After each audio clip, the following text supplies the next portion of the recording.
जय श्री कृष्णा, जय श्री राधे। अर्चना के कृष्ण गुणगान यूट्यूब चैनल और कृष्ण गुणगान पेज पर आपका स्वागत है। आज मैं आपको गौरी तृतीया व्रत के बारे में बता रही हूँ। माघ मास के शुक्ल पक्ष की तृतीया के दिन गौरी तृतीया व्रत किया जाता है।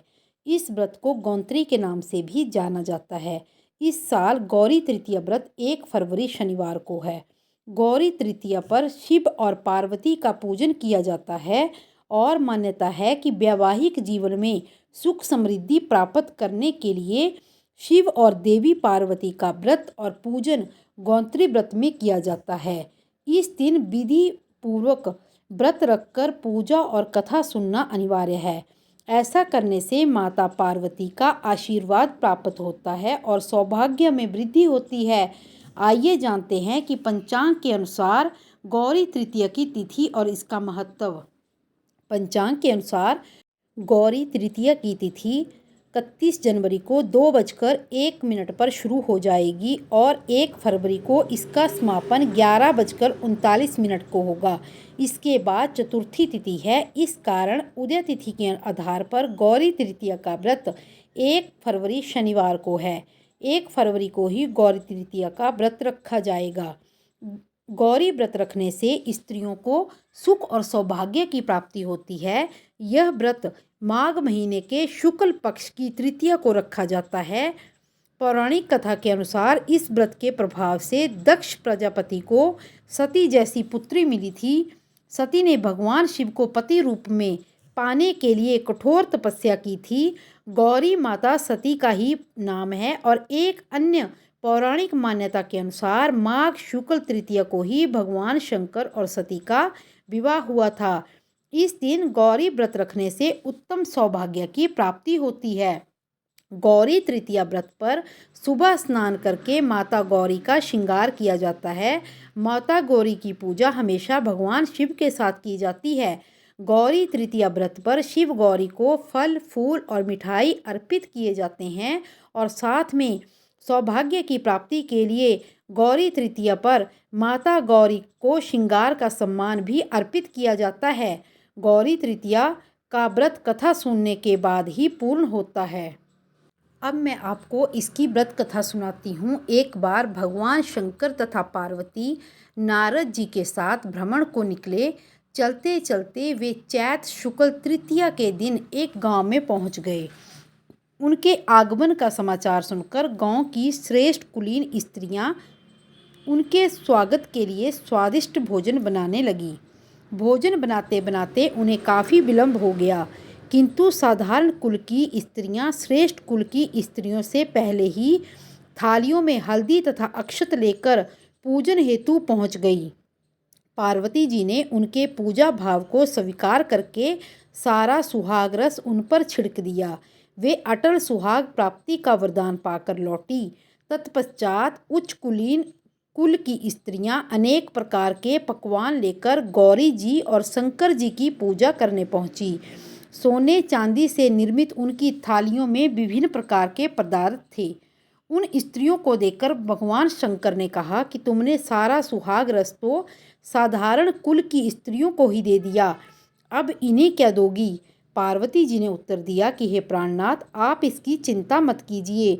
उन स्त्रियों को मैंने केवल ऊपरी पदार्थों से बना रस दिया है, इसलिए उनका रस धोती से रहेगा, परंतु मैं इन उच्च कुल की स्त्रियों को अपनी उंगली चीरकर अपने रक्त का सुहाग रस दूंगी।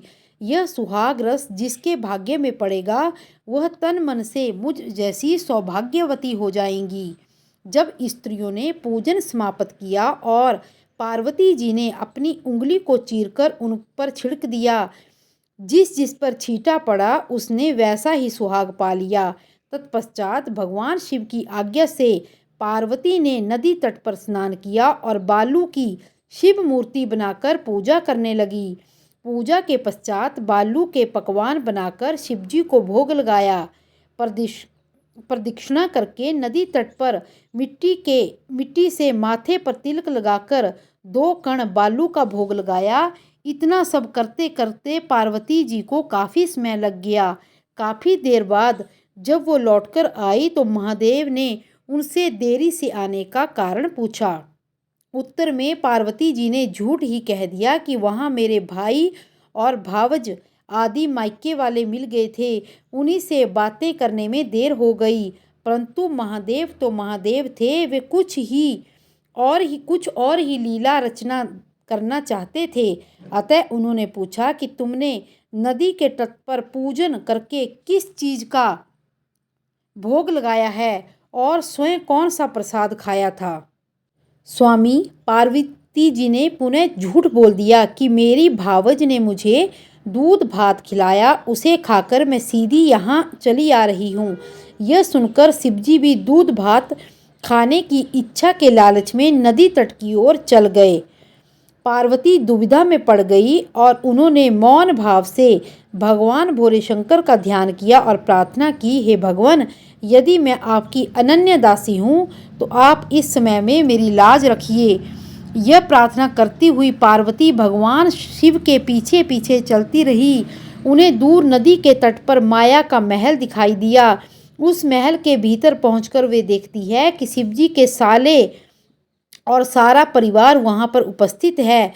उन्होंने गौरी तथा शंकर का भावभीना स्वागत किया। वे 2 दिन तक वहां रहे।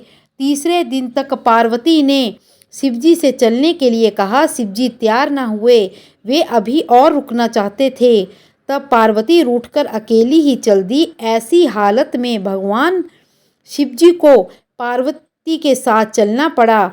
नारद जी भी उनके साथ चल दिए। चलते चलते वे बहुत दूर निकल गए और उस समय भगवान सूर्य अपने धाम को पधार रहे थे। अचानक भगवान शंकर पार्वती से बोले कि मैं तुम्हारे मायके अपनी माला भूल आया हूँ।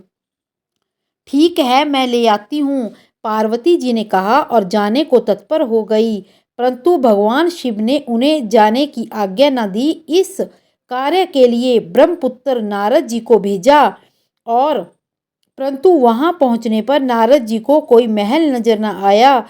वहां तो दूर तक जंगल ही जंगल था, जिसमें काफी हिंसक पशु थे। नारद जी यहाँ वहां भटकने लगे और सोचने लगे कि कहीं वे गलत स्थान पर तो नहीं आ गए हैं। मगर सहजा ही बिजली चमकी और नारद जी को भगवान शिव जी की माला एक पेड़ पर टंगी हुई दिखाई दी। नारद जी ने माला उतार ली और शिवजी के पास पहुंचकर वहां का हाल बताया। शिवजी ने हंसकर कहा, नारद, ये सब पार्वती की ही लीला है। इस पर पार्वती जी बोली, मैं किस योग्य हूँ। तब नारद जी ने सिर झुकाकर कहा, माता, आप पतिव्रताओं में सर्वश्रेष्ठ हैं। आप सौभाग्यवती, समाज में आदि शक्ति हैं। यह सब आपके पतिव्रत का ही प्रभाव है। संसार की सभी स्त्रियां आपके नाम के स्मरण मात्र से ही अटल सौभाग्य प्राप्त कर सकती हैं और समस्त सिद्धियों को बना तथा मिटा सकती हैं।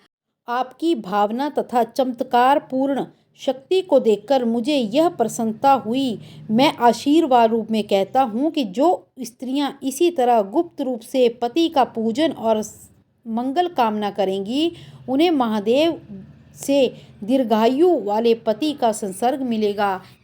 इसी तरह और भी कथाएं सुनने के लिए मेरे चैनल को लाइक, शेयर और सब्सक्राइब करें और कमेंट बॉक्स में जय श्री कृष्णा अवश्य लिखें। जय श्री कृष्णा, जय श्री राधे।